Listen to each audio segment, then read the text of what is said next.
यतिराजाय विवेकानन्दसूरये सच्चित्सुखस्वरूपाय स्वामिने तापहारिणे। ঠাকুরমা স্বামীজিকে প্রণাম জানাই। আমাদের মঞ্চে উপস্থিত আছেন পূজনীয় শ্রীমৎ স্বামী হররূপানন্দজি মহারাজকেও আমার ভক্তিপূর্ণ প্রণাম জানাই।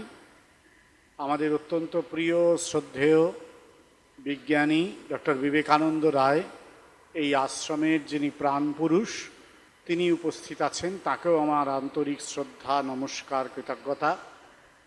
আমাদের নরেন্দ্রপুর থেকে এসছেন মহাদেব মাইতি, তাকেও আমার শ্রদ্ধা, নমস্কার, কৃতজ্ঞতা। এই বিদ্যালয়ের শিক্ষক শিক্ষিকারা আছেন, অন্য বিদ্যালয়ের শিক্ষক শিক্ষিকারা এসেছেন, ছাত্র ছাত্রী যুব প্রতিনিধিরা এবং ভক্তরা কিছু আছেন। সকাল থেকে অনেকক্ষণ ধরে আমি মুখ্যত ছাত্রছাত্রীদের সঙ্গেই কথা বলবো। শিক্ষক শিক্ষিকারা বড়রা যারা আছেন তাদের সঙ্গে আমার বেশি এই পর্যায়ে কথাবার্তা বলবো না, সেই জন্য তুমি করেই বলছি। ছাত্রছাত্রী যুবক প্রতিনিধি যারা আছো, তোমরা সকাল থেকে অনেকক্ষণ ধরে আছো, অনেক স্বামীজির কথা শুনছো, অনেক সুন্দর সুন্দর কবিতা আবৃত্তি বা গান ইত্যাদি নিশ্চয়ই হয়েছে। আমিও বেশ কিছুক্ষণ ধরে প্রথমে ঘরে থেকে শুনছিলাম, তারপর এখানে এসে শুনতে পাচ্ছি অনেকগুলো সুন্দর সুন্দর বক্তৃতাও হয়েছে। এখন দুপুর আস্তে আস্তে গড়িয়ে আসছে। এখন দুপুরের সব অনুষ্ঠানে দুপুরের একটা লক্ষ্য থাকে হচ্ছে খিদে, তাই না, খাওয়াটা আর কি। সুতরাং পেটে খেলে পিঠে সয় বলে না, সুতরাং সেই জন্য এখন খাবার সময় যত এগিয়ে আসছে তত স্বাভাবিকভাবেই মনে হচ্ছে যে কখন শেষ হবে তাড়াতাড়ি। বেশিক্ষণ আমরা কাউকেই আটকে রাখবো না, কোনো চিন্তা নেই। মহারাজ খাওয়ার রেডি করছেন, হররূপানন্দজি, নিশ্চয়ই তারপরে তোমাদের সববার ছুটি হয়ে যাবে। একটা জিনিস দেখে যেটা খুব ভাল লাগছে সেটা হচ্ছে এই যে স্বামীজির নামে যুব একটা সম্মেলন হবে, খুব অল্প দিনের নোটিশে কাছাকাছি আমাদের স্কুল কলেজ বা অঞ্চলগুলো থেকে এতজন ছাত্রছাত্রী যুব প্রতিনিধি হট করে চলে আসতে পেরেছে, এত দ্রুত চলে আসতে পেরেছে। এটা খুব ভালো লাগার জায়গা। আমরা যারা স্বামীজিকে নিয়ে চর্চা করবার চেষ্টা করি, তাকে নিয়ে ভাবি, তাদের ভালো লাগার জায়গা। তোমরা যারা এখানে অল্প বয়স্ক ছেলেমেয়েরা রয়েছো, তাদের কাছে যারাই বললেন তারা সবাই একটা কথা বারবার বোঝাতে চেয়েছেন যে স্বামীজি তোমাদের জীবনের আদর্শ হবেন বা তোমাদের আদর্শ করা উচিত।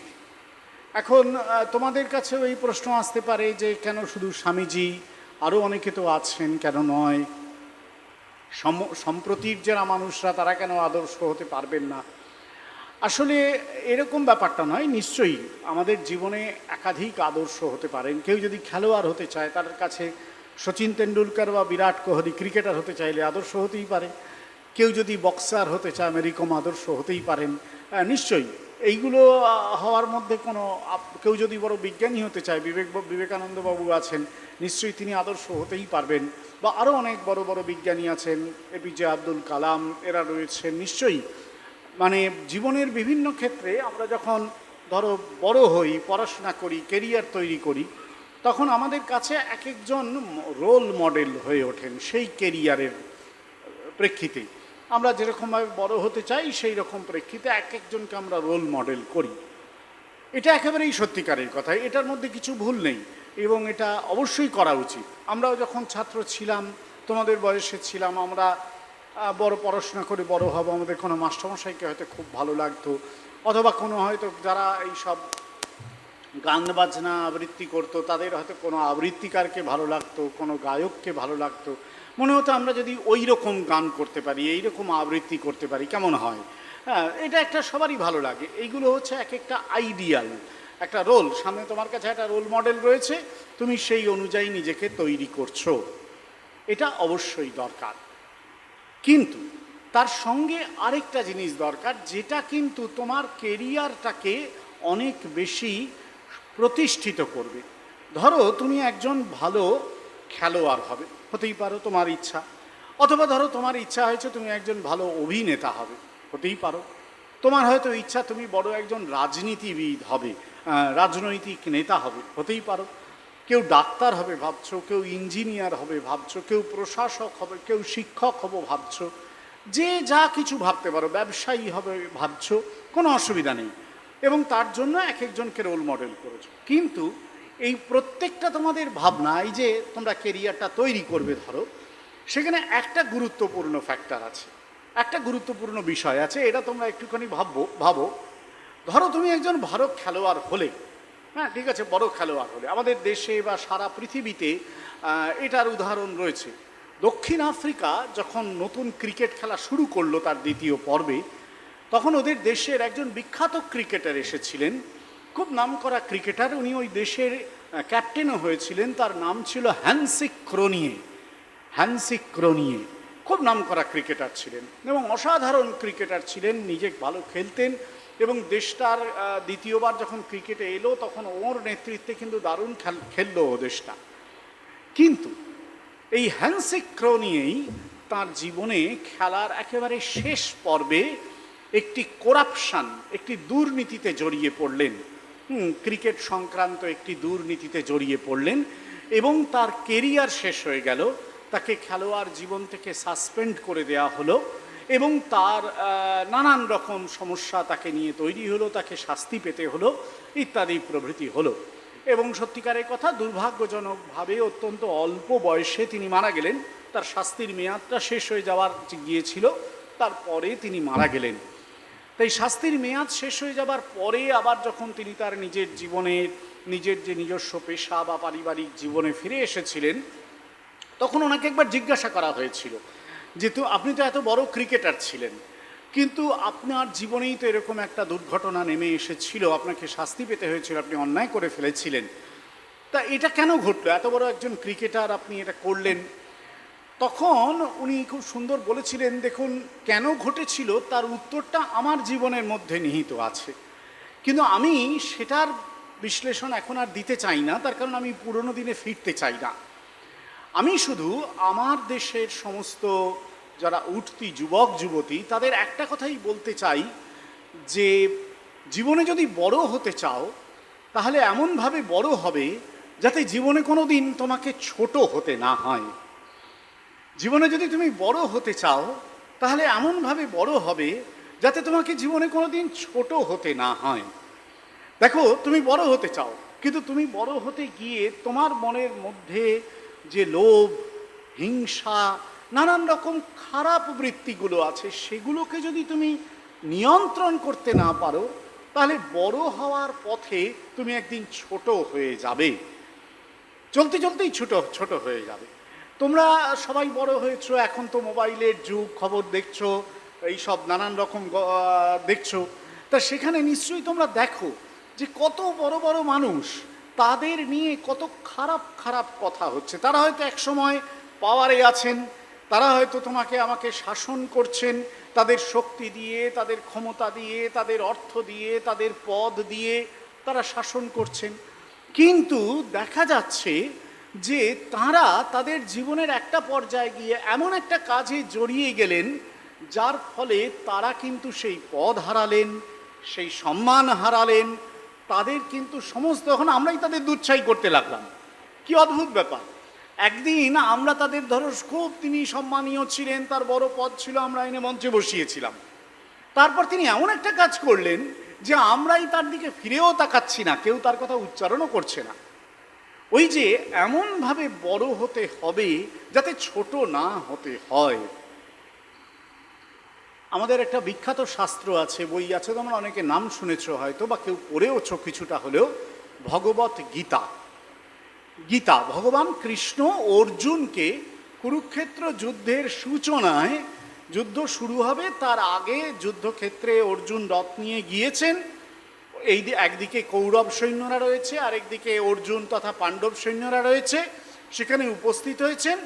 তা উপস্থিত হয়ে অর্জুন কৃষ্ণকে বললেন যে আচ্ছা কৃষ্ণ, তুমি তো রথ নিয়ে এসছো, তুমি একটা কাজ করো তো, দুটো পক্ষের মধ্যে আমার রথটাকে নিয়ে যাও, আমি দেখতে চাই কারা কারা যুদ্ধে নেমেছে। সেনায়োরুভয়োর মধ্যে রথম স্থাপয়ামি চ্যুতা, হে অচ্যুত কৃষ্ণ, তুমি এই দুটো দলের মধ্যে আমার রথটাকে নিয়ে যাও, আমি দেখতে চাই কারা কারা নেমে এসছে যুদ্ধে। অর্জুন জানতেন, তবুও বোধহয় একটু শিওর হয়ে নিতে চাইছিলেন কাদের সঙ্গে তাকে যুদ্ধ করতে হবে। খেলোয়াড়রা তো জানে কাদের বিরুদ্ধে খেলতে হবে, তো ও লিস্টটা দেখে, কারা শেষ পর্যন্ত ম্যাচে নামছে। তো অর্জুনও সেই রকম বললেন। এবার ভগবান এটা নিয়ে গেলেন রথটা, অর্জুন দেখলেন, দেখে তার মনে হলো কি আশ্চর্যের ব্যাপার, যাদের সঙ্গে আমি যুদ্ধ করতে যাচ্ছি তারা সবাই আমার আত্মীয় পরিজন, তাহলে এদের সঙ্গে আমি যুদ্ধ করব কেন? অথচ খেয়াল করো, তোমাদের নিশ্চয়ই মহাভারতের গল্প মনে আছে, কতদিন ধরে কুরুক্ষেত্রের যুদ্ধের প্রস্তুতি হয়েছে, তাই না? যুধিষ্ঠির এরা সবাই কৃষ্ণকে পাঠিয়েছিলেন দুর্যোধনের কাছে যে আমরা 5টা গ্রাম ফেরত চাই। দুর্যোধন বললেন দেব না। তার ছাড়াও কতজনকে দূত পাঠানো হলো, কেউ রাজি হলো না। যুদ্ধের জন্য চারিদিকে সব রাজাদের কাছে সংবাদ পাঠানো হলো, নিজেরা দল প্রস্তুত করলো, এত কিছু হয়েছে, অর্জুন সব জানতেন। কিন্তু সেই দিন হঠাৎ করে ওই মুহূর্তে যেই তিনি দেখলেন এরা দাঁড়িয়ে আছে, তার সঙ্গে সঙ্গে একটা কীরকম মনে হলো, না এই তো যুদ্ধ করা উচিত নয়। এই যে যুদ্ধ করা উচিত নয় তার মনে হলো, তার মনটা একটা কীরকম হয়ে গেল, নার্ভাস হয়ে গেলেন তিনি। আমাদের হয় না পরীক্ষার সময় কঠিন প্রশ্ন আসলে অনেক সময় নার্ভাস হয়ে যাই আমরা, বা পড়াশোনাটা ঠিক না হলে নার্ভাস হয়ে যাই। তিনি নার্ভাস হয়ে গেলেন পুরোপুরি। নার্ভাস হয়ে তখন অর্জুন কৃষ্ণকে বলতে শুরু করলেন যে দেখো আমি যুদ্ধ করব না। কৃষ্ণ তখন তাকে অনেক উপদেশ দিলেন।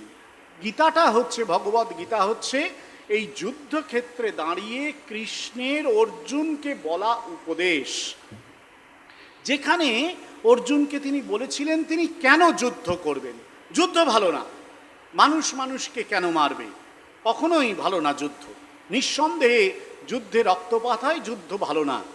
কিন্তু এই সময় যুদ্ধ কেন করতে হবে, কেন যুদ্ধক্ষেত্রে আমাকে অবতীর্ণ হতে হবে? তার কারণ অন্যায় আর অধর্ম মাথাচাড়া দিয়ে উঠেছে, অন্যায় আর অধর্ম মাথাচাড়া দিয়ে উঠেছে, এবং নারীর মাতৃজাতির অসম্মান হয়েছে। মহাভারতে একটা জায়গায় সুন্দর বলা আছে জানো, যুদ্ধ হবে না, পাণ্ডবরাও নিজেরা, যুধিষ্ঠির, অর্জুন, ভীম, যুদ্ধ হওয়ার আগে, মানে তখনও যুদ্ধের প্রস্তুতি শুরু হয়নি, যুদ্ধ হওয়ার আগে যুধিষ্ঠির, ভীম, অর্জুন, নকুল এরা সবাই একসঙ্গে কৃষ্ণের সঙ্গে মানে একটা জমায়েতে বসেছে, একটা সভা আলোচনায় বসেছে, মিটিং করছে। মিটিং করে তারা ঠিক করলেন, যুধিষ্ঠির, ভীম, অর্জুন কৃষ্ণকে বললেন বন্ধু আমরা যুদ্ধ করতে চাই না, তুমি দুর্যোধনের কাছে যাও, গিয়ে বলো যে আমরা যুদ্ধ করতে চাই না। যুধিষ্ঠির বলেছিলেন, ভীম বলেছিলেন, অর্জুন বলেছিলেন, নকুলও বলেছিলেন। সেই সময় হঠাৎ করে সভায় ওই মিটিংয়ের মধ্যে ঢুকলেন কে জানো? দ্রৌপদী। তোমাদের নিশ্চয়ই মনে আছে, দ্রৌপদীকে দুর্যোধন, দুঃশাসন, শকুনি, কর্ণ সবাই মিলে একেবারে চুল টেনে নিয়ে গিয়ে সভার মধ্যে অসম্মান করেছিল। সেই সময় যখন পাণ্ডবরা স্থির করলেন যে তারা যুদ্ধ করবেন না, সেই সময় দ্রৌপদী ঢুকলেন, ঢুকে সবাইকে বলছেন এবং বিশেষত কৃষ্ণের দিকে তাকিয়ে বলছেন যে বন্ধু সখা, তুমি এতে যাচ্ছ, দুর্যোধনের কাছে যাচ্ছ যুদ্ধ বন্ধ করতে। এই যুধিষ্ঠির, ভীম, অর্জুন আমার স্বামীরা তোমাকে বুঝিয়েছে, সেই জন্য তুমি যাচ্ছ।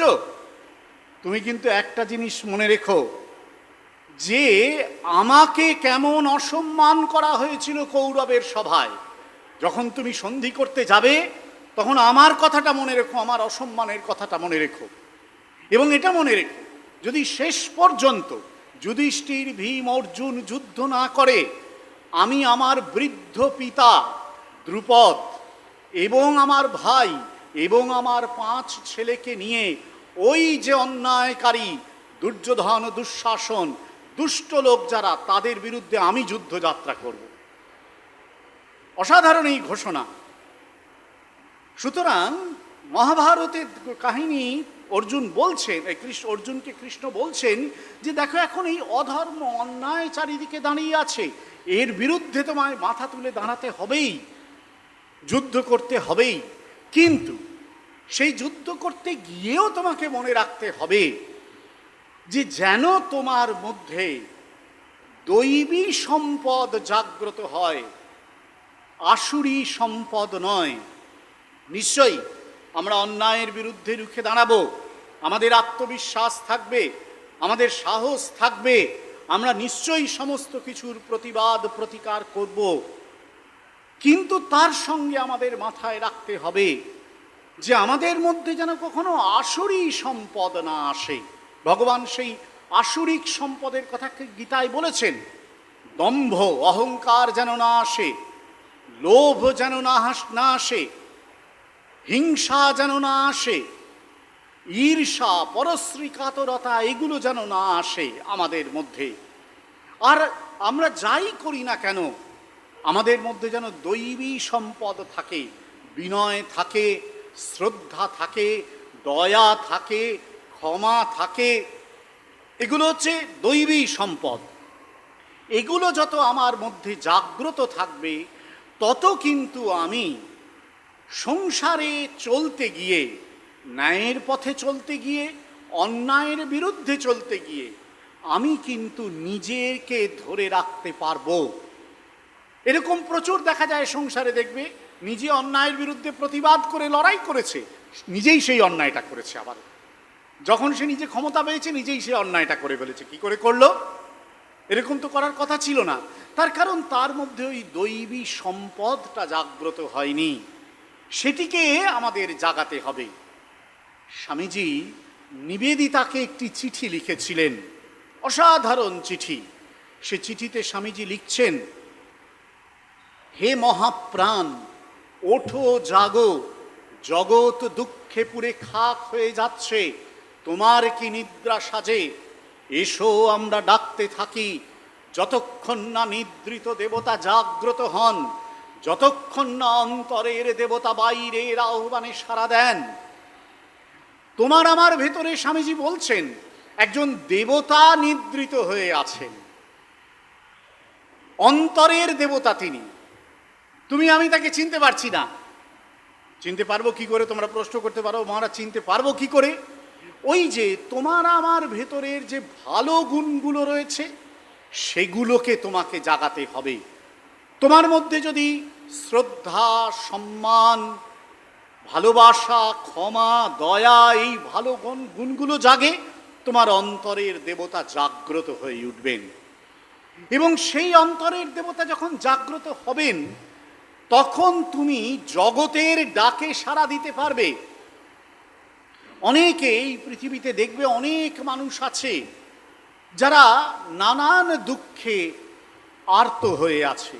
কেউ খেতে পায় না, কেউ হয়তো কোনো রোগে রুগ্ন, আবার কেউ হয়তো এমন আছে খেতেও পায় কিন্তু মনের দিক থেকে দরিদ্র।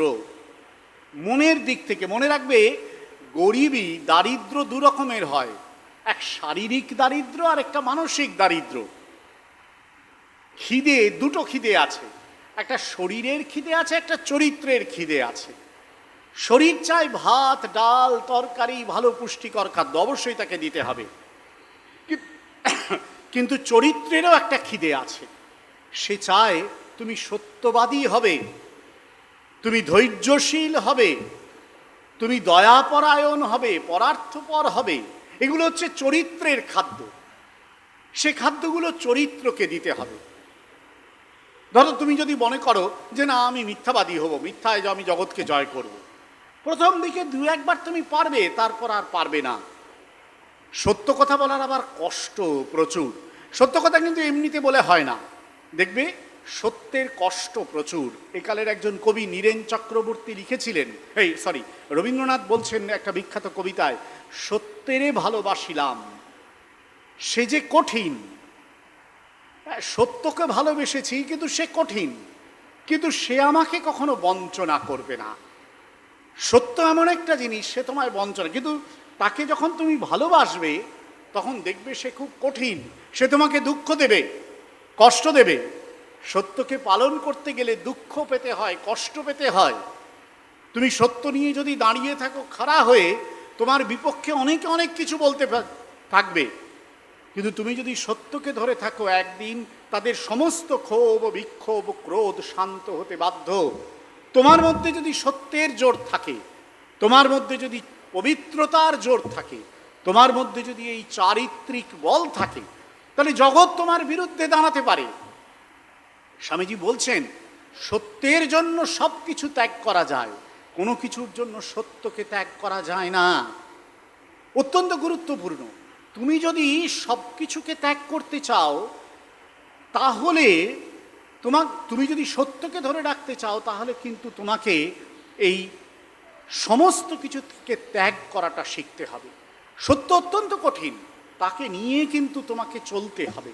সত্য আর পবিত্রতা, এর যে কাঠিন্য, এর যে একটা অত্যন্ত শক্তি, সে শক্তির পরীক্ষা কিন্তু আমাদের দেশে হয়ে গেছে, বারবার হয়ে গেছে। তোমরা শ্রীরামকৃষ্ণদেবের নাম শুনেছ তো? আচ্ছা, শ্রীরামকৃষ্ণদেবের বাবার নাম কি, কে বলতে পারবে? বলো। ক্ষুদিরাম চট্টোপাধ্যায়। আচ্ছা, বসো। আচ্ছা, শ্রীরামকৃষ্ণদেবের বাবা ক্ষুদিরাম, তোমরা জানো, কামারপুকুরে ছিলেন, তাই তো? কামারপুকুরের আগে তিনি কোথায় ছিলেন, কে বলতে পারবে? হ্যাঁ বলো, হ্যাঁ বলো বলো, তুমি বলো, উঠে দাঁড়া। Very good, thank you. হ্যাঁ, দেরেক গ্রামে, বস। হ্যাঁ, দেরেক গ্রামে ছিলেন, কামারপুকুরের কিছুটা দূরে। এবার দেরেক গ্রাম থেকে তাকে চলে আসতে হয়েছিল কামারপুকুরে। কেন, সে গল্পটা নিশ্চয়ই অনেকেই তোমরা জানো। দেরেক গ্রামের অত্যাচারী জমিদার রামানন্দ রায় তাকে মিথ্যে সাক্ষী দিতে বলেছিলেন, তিনি মিথ্যে সাক্ষী দিতে রাজি হননি। সেই কারণে তার সমস্ত বাড়ি জমি সমস্ত নিলাম করে তাকে পথে বসিয়ে দিয়েছিলেন।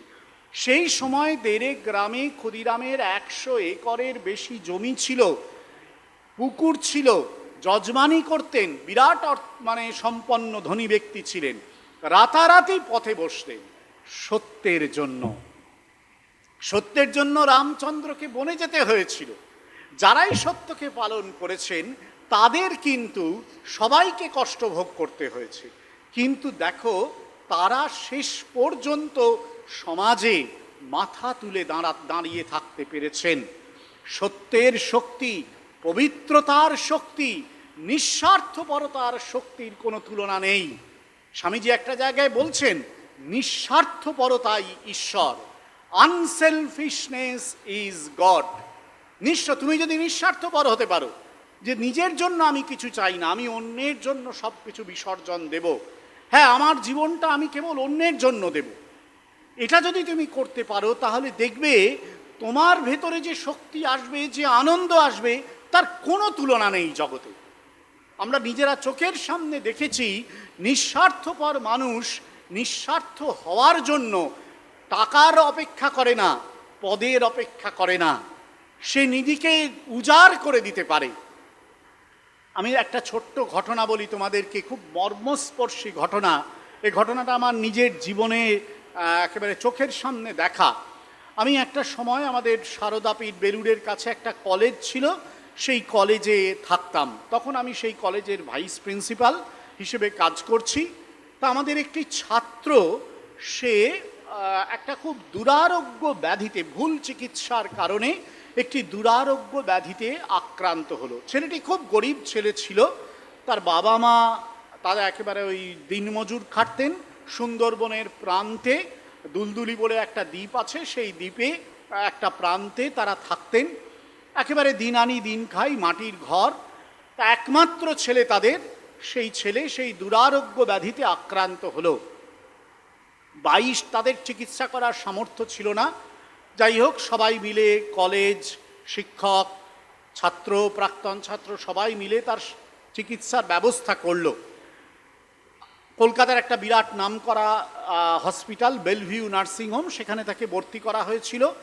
তা নার্সিংহোমের কর্তৃপক্ষ আমাদের জানালেন যে চিকিৎসায় যদিও সুস্থ হয়ে ওঠে, প্রায় 15 থেকে 16 লক্ষ টাকা লাগবে।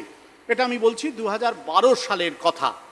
15 থেকে 16 লক্ষ টাকা, তাদের সেই সামর্থ্য নেই। আমরা টাকা তুলতে শুরু করলাম, অনেক শুভানুদ্দায়ী শিক্ষকরা টাকা পয়সা দিলেন, প্রায় 9.5-10 লক্ষ টাকা উঠল। কিন্তু দুর্ভাগ্যজনকভাবে 22 দিন লড়াই করার পর ছেলেটি মারা গেল। আমরা তাকে বাঁচাতে পারলাম না। হ্যাঁ, খুব দুরারোগ্য ব্যাধি ছিল। বলা হয় ওই রোগটি 1 লক্ষ জনের মধ্যে 1 জনের হয়।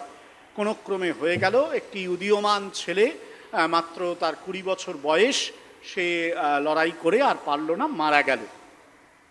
তা আমরা হসপিটালে টাকা দিতে গেলাম। তা হসপিটাল খুব অপূর্ব সুন্দর এক মহানুভবতা দেখালেন। বললেন যে দেখুন মহারাজ, আপনারা এর জন্য, গরিব ছেলের জন্য এতটা করছেন, তাহলে আমরাও বা কিছু করতে পারি। তাদের বিল হয়েছিল প্রায় 7.5 লক্ষ টাকা। তারা 4 লক্ষ টাকা ছেড়ে দিয়ে 3.5 লক্ষ টাকা নিলেন।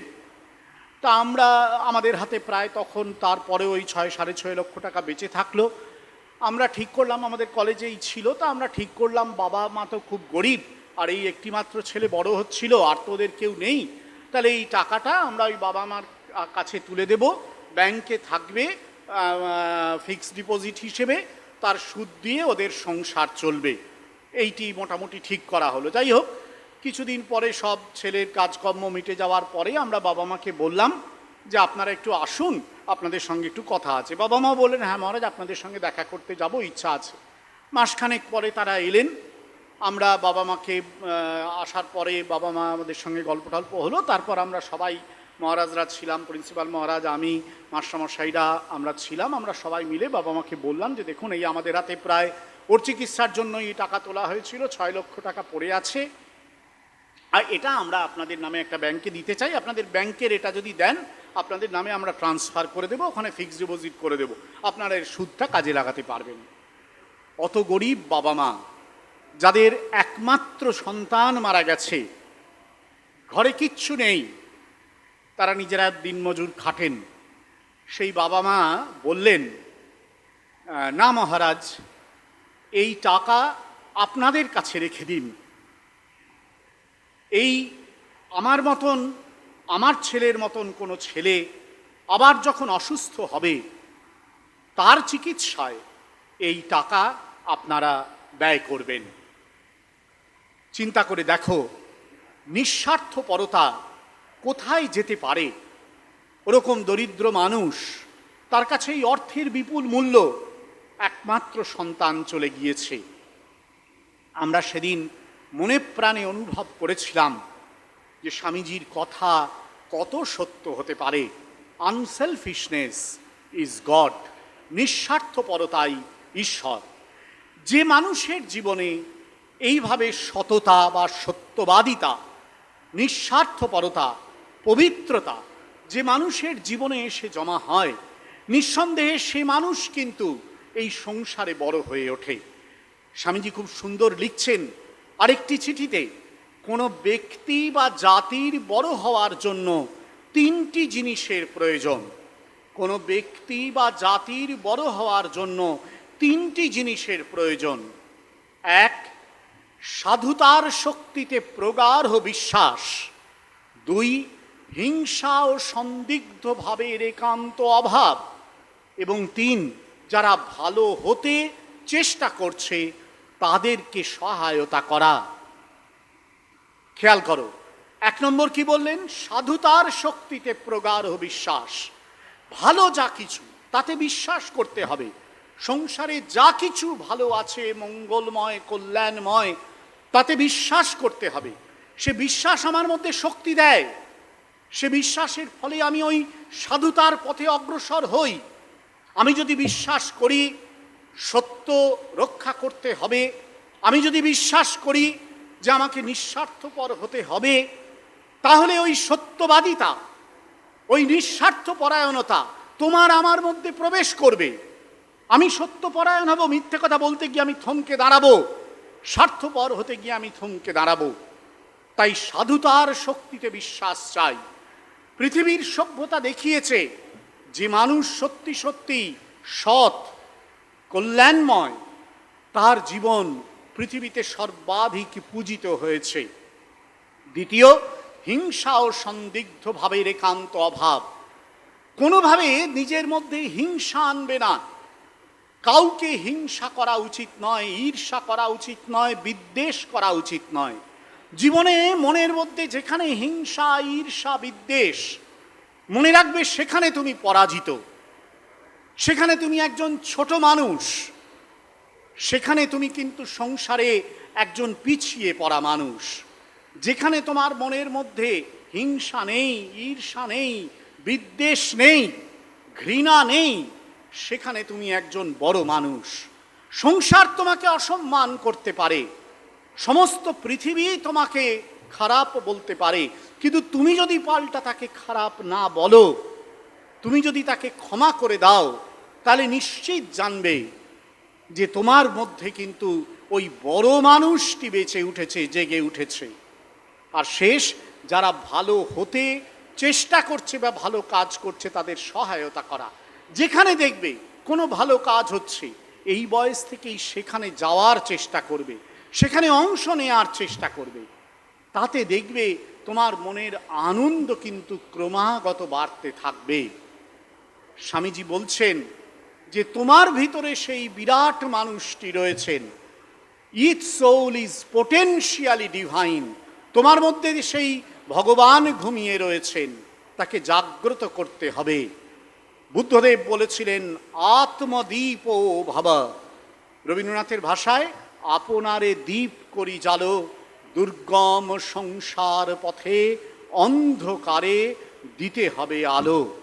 তোমাদের হাতে সেই আলো দেওয়ার দায়িত্ব। সেটা দায়িত্বটা পালন করতে গেলে তোমাদের কিন্তু আলোটা নিজেদের মধ্যে জ্বালতে হবে। তোমার ভিতরে একটা দ্বীপ রয়েছে, মনুষ্যত্বের দ্বীপ, চরিত্রের দ্বীপ। সে দ্বীপটি তুমি যদি জ্বালতে পারো নিজের হাতে, তাহলে দেখবে সংসার আলোকময় হয়ে উঠবে। স্বামীজি তোমাদের কাছ থেকে এইটাই চান। জগতে সংখ্যা দিয়ে কিছু হয় না, অনেক লোক দিয়ে কিছু হয় না, 5-10টা ভালো মানুষ দিয়ে জগৎ পাল্টে যায়। পৃথিবীর ইতিহাস তাই বলছেন। সুতরাং এই অল্প মানুষ শুধু নয়, ভালো মানুষের বেশি দরকার সংসারে। যেন আমরা সবাই এই সত্যবাদিতা, এই পবিত্রতা, এই নিঃস্বার্থপরতা, এই সমস্ত কিছু নিয়ে আমাদের চরিত্রটাকে ভালো করতে পারি। তাহলে ওই যে বললাম, কেরিয়ার, আমাদের ছোট ছোট কেরিয়ারগুলো প্রতিষ্ঠিত হবে, নাহলে প্রতিষ্ঠিত হবে না। স্বামীজি এই চরিত্র ভালো করার আদর্শ মানুষ, তাই ছোট ছোট সমস্ত আদর্শের উপরে তিনি রয়েছেন ছাতার মতন। তার কথা পড়লে জীবনে এই ছোট ছোট কেরিয়ারগুলো যাতে বিপথে না যায়, সেই পথ খুঁজে পাওয়া যাবে। আমার তোমাদের কাছে অনুরোধ থাকবে, প্রতিদিন স্বামীজির বই 1 পৃষ্ঠা করে পড়ো এবং স্বামীজি কি বললেন সেটা নিয়ে ভাবার চেষ্টা করো, এবং শেষে স্বামীজির কথা নিজের জীবনে রূপায়িত করতে চেষ্টা করো। তাতেই দেখবে তোমরা ওই যে বললাম বড় মানুষ হয়ে উঠবে। ওই যে হ্যান্সি ক্র নিয়ে বলেছিলেন, এমনভাবে বড় হতে হবে যাতে আর ছোট না হতে হয়। স্বামীজির কথা যদি নিজের জীবনে রূপান্তরিত করতে পারো, তাহলে দেখবে এমন বড় হবে যে জীবনে আর কোনোদিন ছোট হতে হবে না। সবাইকে ধন্যবাদ, নমস্কার।